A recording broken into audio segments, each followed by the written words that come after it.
ഈ മറ്റ് big boss താരങ്ങൾ ഇപ്പോൾ സാധാരണ സിനിമാ താരങ്ങൾ അവരുടെ ഒരു എന്താ പറയുക വോട്ട് ചോദിക്കാനൊക്കെ വേണ്ടി സിനിമാ താരങ്ങളൊക്കെ തന്നെയാണല്ലോ ഇറക്കാറ്. ഇപ്പോൾ ഗണേഷ് കുമാറൊക്കെ അങ്ങനെയല്ലേ ചെയ്യുന്നത്. ഉണ്ണിമൂന്തൻ വരാമെന്ന് പറഞ്ഞാണ് ബിഗ് ബോസിൽ. എൻ്റെ അടുത്ത ഇപ്പം അനിയൻ മിഥുൻ കഴിഞ്ഞ ദിവസം ഇവിടെ വന്നപ്പം ഞാൻ വരണ്ടാന്ന് പറഞ്ഞിട്ട് അവൻ ബാംഗ്ലൂരിൽ നിന്ന് വണ്ടി കയറി വന്നു. അതാണ് ഞാൻ വിഷ്ണു നേരത്തെ ചോദിച്ചില്ലേ, ഈ ബിഗ് ബോസിന്റെ സാധനം ചോദിക്കുന്ന സാധനം. അഖിൽമാരാരുടെ രാഷ്ട്രീയത്തിലുള്ള മറ്റൊരു ഗുണമാണ് ബിഗ് ബോസിൽ ഞാനും മിഥുനും തമ്മിൽ. മിഥുൻ എന്നെ ഭയങ്കരമായിട്ട് അറ്റാക്ക് ചെയ്തിട്ടുള്ള ഒരാളാണ്. ഭയങ്കരമായിട്ട് എതിർക്കുകയും ഭയങ്കരമായി മോശം പറയുകയും എന്നെ കുറ്റപ്പെടുത്താൻ പറ്റുന്നതിന്റെ മാക്സിമം പറയുകയും ചെയ്യുന്ന മിഥുനെ അവൻ്റെ ഒരു കഥ പറച്ചിൽ കൊണ്ട് അവൻ പെട്ടുപോവുകയും അവനെ മൊത്തത്തിൽ സമൂഹം ആക്ഷേപിക്കുകയും ചെയ്തപ്പോൾ എനിക്ക് വോട്ട് കിട്ടുമോ, അതുകൊണ്ട് എനിക്ക് നെഗറ്റീവ് ആകുമോ എന്നൊന്നും ഞാൻ നോക്കിയിട്ടില്ല. അവസാന സമയത്തും ഇതിനെ ചേർത്ത് പിടിച്ചാൽ ഞാൻ നിന്നത്. കാര്യം കൂട്ടം ചേർന്ന് സമൂഹം മുഴുവൻ എൻ്റെ വീട്ടിൽ എൻ്റെ ഒപ്പം താമസിച്ച എൻ്റെ ഒരു സുഹൃത്തിനെ, എൻ്റെ ഒരു അനിയനെ ആക്ഷേപിച്ചപ്പോൾ അതിൻ്റെ പേരിൽ നിന്റെ നാട് മുഴുവൻ ഇനി എന്നെ തെറി വിളിച്ചാലും വേണ്ടില്ല, ഞാൻ അവൻ്റെ ഒപ്പം നിൽക്കും. കാര്യം അവൻ വേറെ ആരെയും ദ്രോഹിക്കണമെന്ന് കരുതി ഒന്നും ചെയ്തില്ല, അവനൊരു കള്ളം പറഞ്ഞു. ആ അഖിലിൻ്റെ ഒരു മനസ്സുണ്ട്, കുറ്റം പറഞ്ഞവനെയും ചേർത്ത് നിർത്താനുള്ള മനസ്സുണ്ട്. അതാ എനിക്കിതൊന്നും പ്രശ്നമല്ല. ഞാൻ എന്നെ ഇപ്പം എത്ര ആൾക്കാർ തെറി വിളിക്കുന്നു, കുറ്റം പെടുത്തുന്നു, ഇതൊന്നും എന്റെ ചാരിറ്റി കുറച്ചുകൂടി പേഴ്സണൽ ആവുന്നതല്ലേ ആണല്ലോ. ആയിരക്കണക്കിന് നിങ്ങൾക്ക് ഞാൻ കൊണ്ട് കാണിച്ചു തരും. നിങ്ങളെ മൊബൈൽ ക്യാമറ എടുത്ത് വെച്ച് കഴിഞ്ഞാൽ ഞാൻ ആയിരക്കണക്കിന് കാണിക്കേണ്ടി വരും. ഇന്നിപ്പോൾ ഉല്ലാസേട്ടൻ എനിക്ക് മെസ്സേജ് അയച്ചു, ഇങ്ങനെ ആരൊക്കെ ഇത് അയച്ചതെന്ന് പറഞ്ഞിട്ട്. ഞാൻ പറഞ്ഞു ചേട്ടൻ കാര്യമാക്കേണ്ട കാര്യമൊന്നുമില്ല. അപ്പം പറഞ്ഞു എനിക്കിതൊന്നും പ്രശ്നമില്ലടാ, ഓരോരുത്തരും എന്തെങ്കിലും വെച്ചാൽ പറയട്ടെ എന്ന് പറഞ്ഞു. പക്ഷെ ഇതിപ്പോ അഖില് തന്നെ എന്താ പറയാ ചോദ്യപ്പെടുത്തുന്നു എന്നൊക്കെ പറയുമ്പോൾ ഞാൻ പറഞ്ഞില്ലേ, ചോദിച്ചപ്പോൾ പറഞ്ഞു പോകുന്നതാണ്. ഒരാൾ ഒരു പരിധി കൂടുതൽ നമ്മളെ മനസ്സിലാക്കാതെ ആക്ഷേപിക്കുമ്പോൾ, ഇപ്പം ബാലേട്ടൻ സിനിമ നിങ്ങൾ ആലോചിച്ച് നോക്കൂ. ബാലേട്ടനെ കുടുംബം ഉൾപ്പെടെ ആക്ഷേപിക്കുകയാണ്. അതായത് അച്ഛന് വേണ്ടിയിട്ട് ജീവിക്കാൻ തീരുമാനിച്ചൊരു മകൻ അയാളുടെ സത്യം പുറത്തു പറയാതെ പറയുമ്പോൾ അയാളുടെ കൂട്ടുകാർ, അവസാനം ഭാര്യ ഉൾപ്പെടെ വന്ന് തെറി വിളിക്കുമ്പോഴും പുള്ളിക്ക് ഇത് പറയണമെന്നില്ല. അപ്പൊ അയാളുടെ മനസ്സിനെ മനസ്സിലാക്കി അവസാനം ഇന്നസെന്റ് ഏട്ടൻ വന്ന് പറയുമ്പോഴാണ് ബാലേട്ടനെ എല്ലാവരും തിരിച്ചറിയുന്നത്. അപ്പൊ ഇത് ഒരുപാട് സിനിമകൾ ഉപയോഗിച്ചൊരു ഹിറ്റ് ഫോർമുല കൂടിയായിരുന്നു സത്യത്തിൽ. ഇത് എനിക്ക് തോന്നുന്നു കഥ പറയുമ്പോൾ സിനിമയിൽ ഇത് കണക്കാം. ഒരാൾ പല പടങ്ങളിലും, അതായത് നമ്മൾ പലപ്പോഴും നമ്മൾ ഈ സത്യം, അതായത് നമ്മുടെ ഉള്ളിലെ സത്യം സമൂഹം തിരിച്ചറിയാതിരിക്കുക. നമ്മളിത് എന്തിനാണ് പറയുന്നത് പോട്ടെ, പക്ഷേ ആക്ഷേപം ഒരു പരിധിക്ക് അപ്പുറത്തേക്ക് കടന്നുകൊണ്ടിരിക്കുകയാണ്. ഇപ്പം പല ആൾക്കാരും വയനാട്ടിൽ എന്തോ നീ വീട് വെച്ച് കൊടുത്തില്ല, നീ എന്താ ചെയ്തു, നീ എന്ത് ചെയ്തു എന്ന് ചോദിക്കുമ്പോൾ സമയത്ത് എൻ്റെ കൂട്ടുകാർ ഇവിടെ അവിടെ നിന്ന് വണ്ടി, അതിൽ ഒരാൾ KSEB എഞ്ചിനീയറാണ്. ഇവരെല്ലാം പ്രൊഫഷണലി അവർ തിരക്കുള്ളവരാണ്. അവരെന്തിനാണ് അവിടെ നിന്ന് വണ്ടി ഓടിച്ച് കൊട്ടാരക്കരയിൽ നിന്ന് ഇവിടെ എനിക്ക് വേണ്ടി വന്ന് പ്രചരണത്തിന് വരുന്നത്? അതുപോലെ എൻ്റെ നാട്ടുകാരുടെ അടുത്ത് നിങ്ങൾ ഇപ്പോഴും ചെല്ലൂ, നിങ്ങൾ കൊട്ടാരക്കര ചെന്ന്. ഞാൻ വളരെ കോൺഫിഡൻസ്. സാധാരണ ഏതെങ്കിലും സെലിബ്രിറ്റികൾക്ക് നാട്ടുകാരുടെ സപ്പോർട്ട് കിട്ടാറുണ്ടോ? എൻ്റെ അറിവിലില്ല. കാര്യം ഇവർ നാടുമായിട്ട് യാതൊരു ബന്ധം കാണത്തില്ല. ഞാൻ ബിഗ് ബോസ് ജയിച്ചതിന് ശേഷം എൻ്റെ നാട്ടിലെ ഓട്ടോറിക്ഷക്കാരുടെ കൂടെയും എൻ്റെ നാട്ടിലെ സാധാരണക്കാരുടെ കൂടെയും ഏറ്റവും കൂടുതൽ സമയം സ്പെൻഡ് ചെയ്യുകയും അവർക്കൊപ്പം പോവുകയും തൊഴിലാളികളുടെ ഒക്കെ സഞ്ചരിക്കുകയും ചെയ്യുന്ന ഒരാളാണ് ഞാൻ ഒരു സെലിബ്രിറ്റി ജാടെ നാളിതുവരെ ഒരു മനുഷ്യനെടുത്തും കാണിച്ചിട്ടില്ല. അങ്ങനെ എനിക്ക് തോന്നിയിട്ടുമില്ല. അപ്പം വളരെ സാധാരണക്കാരനായി തന്നെ ആകെ ഞാൻ ചെയ്ത തെറ്റെന്ന് പറയുന്നത്, ഞാൻ 2-3 ആഡംബര വാഹനങ്ങൾ വാങ്ങി. ഒരു കാലഘട്ടത്തിൽ ഒരുപാട് വേദനിച്ചവൻ്റെ ആഗ്രഹത്തിൻ്റെ പിന്നാലെ സഞ്ചരിച്ച് വാഹനങ്ങളോടുള്ള കമ്പം കാരണം വാഹനങ്ങൾ വാങ്ങി എന്നുള്ള ഒരേ ഒരു തെറ്റല്ലാതെ ഞാൻ എൻ്റെ എന്നിട്ട് പോലും ഞാൻ ഇപ്പം മിനി കൂപ്പർ വാങ്ങി. ഇതിൻ്റെ വാങ്ങി എന്നതോട് ഒരു സന്തോഷം പങ്കുവെച്ചതല്ലാതെ ഒരു വീഡിയോ നാളിതുവരെ 2 വർഷമായിട്ട് ആ വണ്ടിയിൽ ഞാൻ നടക്കുന്നതുമായിട്ട് ബന്ധപ്പെട്ട് നിങ്ങളെ ഞാൻ കാണിച്ചിട്ടുണ്ടോ? ഞാൻ BMൻ്റെ ബൈക്ക് എടുത്ത സമയത്ത് ഞാൻ കാണിച്ചിട്ടുണ്ടോ? ഇപ്പം ഞാൻ ഇതെല്ലാം വിറ്റു. മിനി കൂപ്പർ ഞാൻ വിറ്റു, കുറച്ചാൾ മുമ്പ് വിറ്റു. BMൻ്റെ ബൈക്ക് ഞാൻ വിൽക്കാൻ കൊടുത്തു. കാര്യം എനിക്കിത് എൻ്റെ ഒരു ആഗ്രഹമായിരുന്നു. ഒരു കാലത്ത് CC പിടിച്ചോണ്ട് സ്നേഹം കൊണ്ട് തുളുമ്പുന്ന നെഞ്ചു തീർന്ന ഒരു ബാലേട്ടനാണ്. അങ്ങനല്ല ഞാൻ പറഞ്ഞത്. നമുക്ക് ചിലപ്പോൾ വിഷമം തോന്നും. എന്താ പ്രശ്നം എന്ന് വെച്ചാൽ, ഇന്നും നമുക്ക് ഫോണിൽ മെസ്സേജ് വരുന്നുണ്ട് പല പ്രശ്നങ്ങളും ചോദിച്ച് പലരും. അപ്പോൾ ഇങ്ങനെ പല മനുഷ്യരുടെയും പ്രശ്നങ്ങൾ പരിഹരിക്കണമെന്നുള്ള ചിന്തയിൽ നിന്നുകൊണ്ടാണ് എനിക്കൊരു രാഷ്ട്രീയക്കാരനാവണം, ഒരു രാഷ്ട്രീയ പാർട്ടിയുടെ സഹായം വേണം. ഇപ്പം ഉടനെ നിനക്ക് ചിലപ്പോൾ തിരിച്ചു ചോദിക്കാം, ഒറ്റയ്ക്ക് ഇന്ന് ചെയ്തുകൂടെ എന്ന് ചോദിക്കാം. അതായിരുന്നു ആക്ച്വലി എൻ്റെ അടുത്ത ചോദ്യം. എനിക്കറിയാം, അത് മനസ്സ് റീഡ് ചെയ്യാൻ പറ്റുന്നതുകൊണ്ടാണ് ഞാൻ ആ ചോദ്യത്തിലേക്ക് വന്നത്. രാഷ്ട്രീയ സന്നാഹങ്ങളുടെ ആവശ്യമുണ്ട്. അതാണ് ഇനി തിരിച്ച് വ്യക്തിപ്രഭാവമുള്ള ആൾക്ക് അത് ഞാൻ തിരിച്ചു പറയുന്നത്. നീ ഇത് തന്നെ ചോദിക്കാൻ പോകുന്നത് അറിയാവുന്നതുകൊണ്ടാണ് ഈ പല ആൾക്കാർക്ക് ഇന്റർവ്യൂ നടത്തുമ്പോൾ നിങ്ങൾ എന്താ ചോദിക്കുന്നത് എനിക്ക് അറിയാം അടുത്തത്. അതുകൊണ്ടാണ് എനിക്ക് ഉത്തരം ഭയങ്കര ക്രിസ്റ്റൽ ക്ലിയർ ആയിട്ട് തന്നെ വരുന്നത്. ഇപ്പം വിഷ്ണു പുറത്തോട്ട് ഇറങ്ങി പോകുന്നു, സീപോർട്ട് റിപ്പോർട്ടിൽ പോകുന്നു. അവിടെ ഒരു പ്രശ്നം നടക്കുന്നു. പെട്ടെന്ന് വിഷ്ണു പോയിട്ട് അതിനകത്ത് ഇടപെടുകയാണ്. ചിലപ്പോൾ ആരെങ്കിലും 2 തലക്കടി നിന്നിട്ട് മാറിക്കിടാന്ന് പറയും. മൂവി വേൾഡിന്റെ മൈക്കും പിടിച്ചുകൊണ്ട് ഒരു ക്യാമറയും കൂടെ ഉണ്ടെന്നുണ്ടെങ്കിലോ? മാധ്യമപ്രവർത്തകനാണ്. മാധ്യമപ്രവർത്തകനായി നിന്റെ കോൺഫിഡൻസ് കൂടി, നിനക്ക് ധൈര്യം കൂടി, നേരത്തെ ചോദിച്ച അതേ ചോദ്യം കൂടുതൽ കോൺഫിഡൻറ്റോടെ നീ ചോദിക്കും. കേൾക്കാൻ അവൻ കാതു തരും. അഖിൽമാരാര് പോയിട്ട് കാക്കനാട് മുനിസിപ്പാലിറ്റിയിലോ എവിടെയെങ്കിലും കയറി ചെന്നിട്ട് നിങ്ങൾ എന്താണ് ഈ പാവപ്പെട്ടവന്റെ കാര്യം ചെയ്ത് കൊടുക്കാന്ന് ചോദിച്ചാൽ ഇയാൾ ആരുടെയും ചോദിക്കും.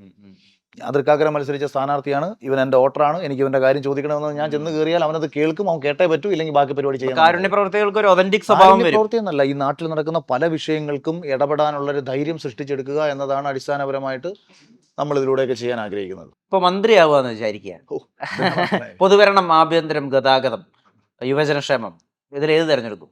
വിദ്യാഭ്യാസം. വിദ്യാഭ്യാസം. എന്തുകൊണ്ട് വിദ്യാഭ്യാസം? ഒരു നാടിനെ മാറ്റിമറിക്കാൻ പറ്റുന്ന ഏറ്റവും ബെസ്റ്റ് വകുപ്പ് യഥാർത്ഥ വിദ്യാഭ്യാസമാണ്. കാലഹരണപ്പെട്ട ആശയങ്ങളും പുതിയ കാലഘട്ടത്തിൽ നടക്കാൻ പോകുന്ന മാറ്റങ്ങൾ തിരിച്ചറിയാതെ നമ്മുടെ കുട്ടികളെ പഴയ സിസ്റ്റങ്ങൾ കുത്തിക്കയറ്റി വെച്ച് പഠിപ്പിച്ച് ഭാവിയിൽ അവരെ എങ്ങനെ ജീവിക്കണമെന്ന് തിരിച്ചറിയാൻ പറ്റാത്ത ഒരു പഴയ സിസ്റ്റം ഇങ്ങനെ വിഷം പോലെ കുത്തിവെച്ച് കൊടുക്കുകയാണ്. ഇപ്പം ഞാൻ സ്കൂളിൽ ഫസ്റ്റ് മാർക്ക് മേടിച്ച് പാസ്സായ ഒരുത്തനാണ്. എന്നെ സ്കൂളിൽ പഠിച്ച ഒന്നും എനിക്ക് ഇന്നത്തെ കാലത്ത് പ്രയോജനപ്പെട്ടിട്ടില്ല. ഫേസ്ബുക്കിൽ നിന്ന് യൂട്യൂബിൽ നിന്ന് എങ്ങനെ വരുമാനം കിട്ടേണ്ടതെന്ന് എന്നെ 2004 2003 പാസ്സായവനാണ് ഞാൻ. അപ്പം എന്നെ ആരും പഠിപ്പിച്ചു തന്നിട്ടില്ല. കാര്യം അന്നത്തെ തലമുറയിലെ അധ്യാപകർക്കോ വിദ്യാഭ്യാസ മന്ത്രിക്കോ ഒരിക്കലും അറിയാൻ കഴിയില്ലായിരുന്നു 2020 എന്താ സംഭവിക്കാൻ പോകുന്നതെന്ന്. കാലഘട്ടത്തെ മുൻകൂട്ടി മനസ്സിലാക്കി ഒരു 15 വർഷം കഴിഞ്ഞിട്ട് കുട്ടികൾക്ക് ജീവിക്കാനുള്ള സാഹചര്യം സൃഷ്ടിക്കുന്ന ഒരു സിസ്റ്റം ഒരുക്കി കൊടുക്കണമെങ്കിൽ, സർഗാത്മകമായ ഒരുവൻ്റെ കഴിവിന് പ്രാധാന്യം കൊടുക്കണമെങ്കിൽ, യേശുദാസിനെ പഠിപ്പിച്ച് പാട്ടുകാരനാക്കി മാറ്റുന്നതാണ് വിദ്യാഭ്യാസമെന്നും, സച്ചിൻ ടെണ്ടുൽക്കർക്ക് ബാറ്റ് എടുത്ത് കൊടുക്കുന്നതാണ് വിദ്യാഭ്യാസമെന്നും, യേശുദാസിനെ ഡോക്ടറാക്കി കഴിഞ്ഞാൽ അയാൾ ഓപ്പറേഷൻ ചെയ്ത് ആരെങ്കിലും കൊല്ലുമെന്ന് നമ്മൾ തിരിച്ചറിയണം. കാരണം അയാളുടെ കഴിവ് കിടക്കുന്നത് സംഗീതത്തിലാണ്. സച്ചിന് ബാറ്റാണ് കൊടുക്കേണ്ടതെന്നും സച്ചിനെ എഞ്ചിനീയർ ആക്കിയാൽ ചിലപ്പോൾ പണിയുന്ന ബിൽഡിംഗ് പൊളിഞ്ഞു വീഴുമെന്നും മനസ്സിലാക്കാനുള്ള ബോധം അധ്യാപകർക്ക് ഉണ്ടാവണം. ആ അധ്യാപകർക്ക് അത് ഉണ്ടാവണമെങ്കിൽ കൃത്യമായൊരു സിസ്റ്റം ആ അധ്യാപകനത് എത്തിക്കണം. കുട്ടികളെ സർഗാത്മകമായിട്ട് കഴിവ് തിരിച്ചറിഞ്ഞ് മുന്നോട്ട് കൊണ്ടുപോകുന്ന ഒരു വിദ്യാഭ്യാസം ഉണ്ടെങ്കിൽ മാത്രമേ യഥാർത്ഥ ഒരു ഭാവി രൂപപ്പെടുത്തിയെടുക്കാൻ പറ്റൂ. കുട്ടിക്ക് എത്ര മാർക്ക് കൊടുക്കും 10 വിദ്യാഭ്യാസ മന്ത്രി എന്ന നിലയ്ക്ക്? 0 താഴോട്ട് പിടിക്കും. ഞാൻ കുറച്ച് റിയലിസ്റ്റിക് ആണ് ചോദിക്കുന്നത്. ഞാൻ അദ്ദേഹത്തിന് അങ്ങനെ ഒരു കാഴ്ചപ്പാടെന്നുള്ള കുറച്ച് PR വർക്കിന്റെ പേരിൽ കുറച്ച് സോഷ്യൽ മീഡിയയിൽ 4 കമന്റ് ഇട്ട് കഴിഞ്ഞാൽ വിദ്യാഭ്യാസ മന്ത്രി ഒന്നും ആവത്തില്ല. പിള്ളേരെ കൊണ്ട് അപ്പൂപ്പാന്ന് വിളിച്ചാൽ വിദ്യാഭ്യാസ മന്ത്രി ഒന്നും ആവത്തില്ല. സിസ്റ്റത്തെ പരിഷ്കരിച്ച് ഇപ്പം എനിക്കും 10 വയസ്സും ഉള്ള ഒരു മകളുണ്ട്, 8 വയസ്സുള്ള മകളുണ്ട്. അപ്പം സിസ്റ്റത്തെ പരിഷ്കരിക്കാനും പുതിയ തലമുറയ്ക്ക് പകർന്നു കൊടുക്കുന്ന കാഴ്ചപ്പാടുകളും അല്ലെങ്കിൽ വരും കാലത്തെ മനസ്സിലാക്കിയിട്ട് അവരെ ഇന്നേ പ്രാപ്തരാക്കുന്ന രീതിയുമാണ് നമുക്ക് വേണ്ടത്. അതായത് വളരെ ലളിതമായിട്ട് പറഞ്ഞാൽ DDT പണ്ടിട്ടാൽ എറുമ്പ് ചാവുമായിരുന്നു. എറുമ്പുകൾ DDTയെ അതിജീവിക്കാൻ അതിൻ്റെ DNA സ്ട്രക്ചർ സൃഷ്ടിച്ചപ്പോഴത്തേക്ക് DDT ഇടുന്ന മണ്ടന്മാരുണ്ടല്ലോ, അത് മാറി അടുത്ത സാധനം ഇട്ട് കൊടുക്കണം. ആ തിരിച്ചറിവാണ് വിദ്യാഭ്യാസം. കാലഘട്ടത്തിനനുസരിച്ച് മാറാൻ കഴിയണം. സർവൈവൽ ഓഫ് ദ ഫിറ്റസ്റ്റ് ആയി മാറണമെങ്കിൽ വരും കാലഘട്ടത്തിനനുസരിച്ച് നമ്മളെ രൂപാന്തരപ്പെടുത്തി എടുക്കാൻ കഴിയണം. സ്കിൽ ഓറിയന്റഡ് ആവണം. സ്കിൽ ഓറിയന്റഡ് മാത്രമല്ല, നമ്മൾ ആ സിസ്റ്റത്തിനൊപ്പം, അല്ലെങ്കിൽ നമ്മൾ പുറകോട്ട് പോകും, നമുക്ക് ഓടി ജയിക്കാൻ പറ്റത്തില്ല. ഇനി AI ടെക്നോളജി വരുന്ന സമയത്ത് VFX പഠിച്ചവനും ഗ്രാഫിക്സ് പഠിച്ചവനും ഇന്നിപ്പോ 4 ചോക്ക് ഗ്രാഫിക്സ് പഠിച്ചവരൊക്കെ അപ്പൊ അങ്ങനെ. അപ്പം നമ്മൾ ഈ ഒരു സിസ്റ്റത്തെ നമ്മൾ മാറ്റിയെടുക്കാൻ വേണ്ടിയിട്ട് അപ്ഡേറ്റഡ് ആയിട്ടുള്ള ടെക്നോളജികൾ പരമാവധി ആദ്യം എവിടെയാണോ നടക്കുന്നത് അവിടെ പോയി പഠിച്ചിട്ട് വരണം. ഇപ്പോൾ ഒരുപക്ഷെ USA-ലോ ചൈനയിലോ എവിടെയാണ് നടക്കുന്നത്, അവൻ ചിലപ്പം ഇപ്പം നമ്മൾ ചിലപ്പോൾ ഒരു 5-6 വർഷം പുറകെ ആയിരിക്കും. അപ്പം അടുത്ത 5 വർഷം കഴിഞ്ഞാൽ അവിടെ നടക്കുന്നതാണ് ഇവിടെ നടക്കാൻ പോകുന്നതെന്ന് തിരിച്ചറിഞ്ഞ് അത് ഇവിടെ കൊണ്ടുവരാൻ വേണ്ടിയിട്ട് പഠിക്കണം. അല്ലാതെ നെതർലൻഡ്സിൽ കറങ്ങാൻ പോയിട്ട് വീണ്ടും പ്രളയം വന്നുമ്പോഴത്തേക്ക് വെള്ളക്കെട്ട് ഉണ്ടാക്കുന്ന പുതിയ സിസ്റ്റം അല്ല. അതവിടെ കറങ്ങാൻ പോയിട്ട് യൂറോപ്പിൽ പോയിട്ട് അടിച്ചു പൊളിച്ചിട്ട് മന്ത്രിമാരിഞ്ഞ് പോരുന്നു. ഇവിടെ വീണ്ടും വെള്ളക്കെട്ടാണ്. കുട്ടനാട്ടിലെ ബാക്കിയുള്ള ജനങ്ങൾ മുഴുവൻ വെള്ളക്കെട്ടാണ്. കുട്ടനാടിനെ മനോഹരമായ ആംസ്റ്റർഡാം പോലെ, നെതർലൻഡ്സ് പോലെ മനോഹരമാക്കുന്നൊരു പ്രദേശമാക്കി മാറ്റാൻ പറ്റും. ഞാൻ അവിടെ പോയതാണ്. ഞാനവിടെ പോകുന്ന സമയത്ത് ഞാൻ ഫസ്റ്റ് ചിന്തിച്ചു, ചേടാ ഇതെൻ്റെ നാട്ടിൽ, എൻ്റെ കേരളത്തിൽ ഇതെല്ലാം ഇല്ലേ, ഇതെന്തേ ഇവിടെ നമുക്ക് കൊണ്ടുവരാൻ കഴിയാതെ പോകുന്നത്? എൻ്റെ കൊല്ലത്തെ മൺട്രോത്തുരത്തിൽ വന്നാൽ ഇത് ചെയ്യാൻ പറ്റത്തില്ലേ? ലോകത്തെ ഇവിടേക്ക് നിനക്ക് ആകർഷിച്ചുകൂടെ? ഇവിടെ ഒരു പുല്ലും ചെയ്യാതെ ഇവിടെ മൊത്തം എല്ലാ അർത്ഥത്തിലും നശിപ്പിച്ചിട്ട്. പിന്നെ നമ്മൾ മനസ്സിലാക്കണം, ഇപ്പം ഞാൻ ചോറും മറ്റേ ഇച്ചിരി മുളകും വെളിച്ചെണ്ണ ഒഴിച്ച് ചോറ് കഴിച്ച് വളർന്നു വന്നവനാണ്. ഇതേപോലെ വേറൊരു കുടുംബത്തിൽ വേറൊരു കുട്ടി ഏറ്റവും സുഭിക്ഷമായ ഭക്ഷണം കഴിച്ചും വളർന്നു വന്നവനാണ്. രണ്ടായാലും മക്കൾ വളരും. രണ്ടായാലും 16 വയസ്സോ 20 വയസ്സോ ഒക്കെ ആകുമ്പോഴത്തേക്ക് ഞങ്ങൾ രണ്ടും വളരും.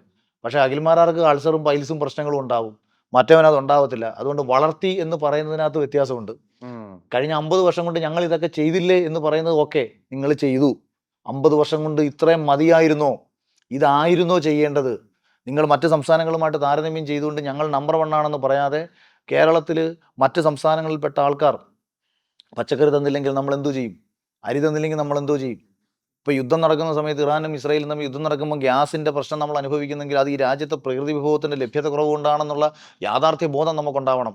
കേരളത്തിൽ പച്ചക്കറി ഉണ്ടാക്കാൻ എന്താ ബുദ്ധിമുട്ട്? പച്ചക്കറി അതുപോലത്തെ സാധനമല്ലല്ലോ. അല്ലെങ്കിൽ നെൽകൃഷി ഇവിടുന്ന് ഇല്ലാതാക്കി കളയുന്ന സാഹചര്യം എങ്ങനെ സൃഷ്ടിക്കപ്പെട്ടു? ഇപ്പം നമ്മുടെ നാട്ടിൽ ഒരു ഒരു ഒരു ഉൽപാദന കേന്ദ്രം, അതായത് ഒരു ഇവിടെ എല്ലാം ഇപ്പം നമ്മൾ പറയുമ്പം, ഞാൻ കുറ്റം പറയുകയല്ല, പക്ഷേ ഇപ്പം കൊച്ചിയിൽ ലുലു മാൾ. ലുലു മാൾ യഥാർത്ഥത്തിൽ എന്താണ്? വിപണന കേന്ദ്രമാണ്. കേരളത്തിലുള്ള ബിസിനസ് സ്ഥാപനങ്ങളെല്ലാം വിപണന കേന്ദ്രങ്ങളാണ്. വിപണന കേന്ദ്രങ്ങൾ എന്ന് പറഞ്ഞാൽ മനുഷ്യന്റെ കയ്യിലുള്ള പണം നമ്മൾ അങ്ങോട്ട് കൊണ്ടു കൊടുത്ത് അവന്റെ സാധനങ്ങൾ നമ്മൾ മേടിച്ചുപയോഗിക്കുന്നതാണ്. നമ്മുടെ കയ്യിലുള്ള പണം അവന്റെ കയ്യിലെത്തുകയും അവൻ എവിടെ നിന്നാണോ ഇത് പർച്ചേസ് ചെയ്യുന്നത് അവിടേക്ക് ഈ പൈസ പോവുകയും ചെയ്യും. ലുലുമാളിലിരിക്കുന്ന പല സാധനങ്ങളും കേരളത്തിന് പുറത്തു നിന്നും ഇന്ത്യക്ക് പുറത്തു നിന്നും ഇറക്കുമതി ചെയ്ത സാധനങ്ങളാണ്. മലയാളി ചെയ്യുന്നത് അവന്റെ കയ്യിലുള്ള പണം കൊണ്ട് കൊടുക്കുക ചെയ്യുമ്പോൾ ഒരു പൈപ്പ് ലൈൻ പോലെ പുറത്തു നിന്നുള്ള സംസ്ഥാനത്തു നിന്നോ പുറത്തു നിന്നുള്ള രാജ്യത്തേക്കോ ഇത് പൈസയായിട്ട് അവിടേക്ക് എത്തുകയാണ് ചെയ്യുന്നത്. ഇവിടെ പൈസ ഉണ്ടാക്കുന്ന എന്ത് പരിപാടിയാണ് നമുക്കുള്ളത്? ഇവിടെ നിന്ന് നമ്മൾ ഉൽപ്പാദിപ്പിച്ച് പുറത്തുനിന്നുള്ളതിൻ്റെ പൈസ ഇങ്ങോട്ടല്ലേ കൊണ്ടുവരേണ്ടത്? അതിവിടെ ആകെയുള്ളൊരു സ്പേസ് ടൂറിസമാണ്. അതുപോലും പ്രോപ്പറായിട്ട് നമ്മൾ നോക്കുന്നില്ലെന്നാണ് ഞാൻ പറഞ്ഞത്. അപ്പം ഏത് കാര്യത്തിലാണ് ഇവരിവിടെ ഈ നാട് നന്നാക്കിയെന്ന് പറയുന്നത്? അപ്പോൾ വിഷ്ണു ഒന്ന് ചിന്തിച്ചു നോക്കും. വിഷ്ണു പുതിയ യുവാക്കൾക്ക് ഒരു മാനുഫാക്ചറിങ് യൂണിറ്റ് ഒരു സമയത്ത് ചവറ ടൈറ്റാനിയത്തിലുണ്ടായിരുന്നു, അത് നശിപ്പിച്ചു. ഇപ്പോൾ പുനലൂർ പേപ്പർ മില്ലുണ്ടായിരുന്നു, നശിപ്പിച്ചു. കുണ്ട്രയിൽ അലിൻഡുണ്ടായിരുന്നു, നശിപ്പിച്ചു. ഈ എല്ലാം നമ്മൾ ഉണ്ടാക്കിക്കൊണ്ടിരുന്നതെല്ലാം ഇപ്പം തന്നെ കിറ്റക്സിനെ നശിപ്പിക്കാൻ വേണ്ടി പരമാവധി നോക്കി. കിറ്റക്സ് ഇവിടെ ചെയ്യുന്നത് അമേരിക്കയിലേക്കാണ് പോകുന്നത്. അമേരിക്ക എന്ന് പറയുന്ന രാജ്യം 1 വയസ്സും 2 വയസ്സുമുള്ള കുഞ്ഞുങ്ങളുടെ ഡ്രസ്സ് കിറ്റക്സിന്റെ എടുക്കണമെങ്കിൽ അവൻ ഏറ്റവും പ്യൂറസ്റ്റ് ഫോമിലുള്ള ഒരു ഡ്രസ്സായിരിക്കണമല്ലോ കുഞ്ഞുങ്ങൾക്ക് കൊടുക്കേണ്ടത്. അതിവിടെ നിന്ന് കിറ്റക്സ് ഉണ്ടാക്കുമ്പോൾ ആ കിറ്റക്സിനെ ഇവിടെ കിടന്ന് ഇല്ലാതാക്കാൻ നോക്കുകയാണ്. ഇവരെ എങ്ങനെ നമുക്ക് അനുകൂലിക്കാൻ പറ്റും? ഏത് കാര്യത്തിൽ നമുക്ക് അനുകൂലിക്കാൻ പറ്റും? ബസ്സിന് കല്ലെറിഞ്ഞും നാട്ടുകാരെ ചീത്ത വിളിച്ചും ടീച്ചർമാരെ ചീത്ത വിളിച്ചും കുറേ എണ്ണം സ്കൂൾ രാഷ്ട്രീയത്തിലൂടെ കടന്നു വന്നു കഴിഞ്ഞാൽ പെർഫെക്റ്റ്. ഒരുത്തനൊരു സിനിമ എടുത്ത് പോയതുകൊണ്ടോ ബിസിനസ് ചെയ്ത് രക്ഷപ്പെട്ടതുകൊണ്ടോ ഡോക്ടർ ആയതുകൊണ്ടോ അവൻ കൊള്ളരുതാതെ നിനക്ക് എന്ത് രാഷ്ട്രീയം അറിയാടെന്നാണ് ചോദിക്കുന്നത്. ഈ വിവരക്കെട്ട സിസ്റ്റമേ നമ്മൾ എടുത്ത് കളയണം. സിനിമാക്കാരനായി എന്നൊരു തെറ്റല്ല, ബിസിനസ്സുകാരനായിപ്പോയി എന്നുള്ള തെറ്റല്ല, ഡോക്ടറായി എന്നുള്ള തെറ്റല്ല. എന്താണ് നമ്മുടെ രാഷ്ട്രീയത്തിൽ സംഭവിച്ച അപജയം? ഏതെങ്കിലും രക്ഷകർത്താക്കൾ, ഞാൻ വിദ്യാഭ്യാസത്തെക്കുറിച്ച് ചോദിച്ചപ്പോൾ ഞാൻ പറഞ്ഞതാ, ഞാൻ ഒരുപാട് സ്കൂളുകളിലും കോളേജുകളിലും ഞാൻ രക്ഷകർത്താക്കൾ ഇരിക്കുന്ന സ്ഥലത്ത് ഞാൻ ചോദിച്ചിട്ടുണ്ട്, നിങ്ങൾ ആരെങ്കിലും ഒരു രക്ഷകർത്താവ് നിങ്ങളെ മക്കളെ പഠിപ്പിച്ച് MLA ആക്കാൻ ആഗ്രഹിക്കുന്നുണ്ടോ? ഒരാളില്ല, ഒറ്റയാൾ ഉത്തരം പറഞ്ഞിട്ടില്ല നാളിതുവരെ. എന്താ കാര്യം? അനുകരിക്കാൻ തോന്നത്തക്ക, ആദരിക്കാൻ തോന്നത്തക്ക, മാതൃകയാക്കാൻ തോന്നത്തക്ക രാഷ്ട്രീയ നേതാക്കന്മാരെ ഈ രക്ഷകർത്താക്കൾ കാണുന്നില്ല. സച്ചിൻ ടെണ്ടുൽക്കറിനെ കണ്ടിട്ട് ക്രിക്കറ്റ് കളിക്കാൻ പഠിച്ചു, മോഹൻലാലിനെ മമ്മൂട്ടിയെ കണ്ടിട്ട് സിനിമയിൽ വരാൻ വേണ്ടി പ്രയത്നിച്ചു. ഒരു രാഷ്ട്രീയ നേതാവിനെ കണ്ടിട്ട് എനിക്കെൻ്റെ നാട് നയിക്കണമെന്ന് കരുതി രക്ഷകർത്താക്കൾ മക്കളെ നിയോഗിക്കുമോ? കാര്യം എന്താ? ഭയമാണ്. സ്കൂൾ രാഷ്ട്രീയത്തിൽ എൻ്റെ മക്കളുടെ വല്ലവൻ്റെ അടി കൊണ്ട് തലപൊട്ടി കിടക്കുന്ന കാണാനുള്ള ശേഷി രക്ഷകർത്താക്കൾക്കില്ല.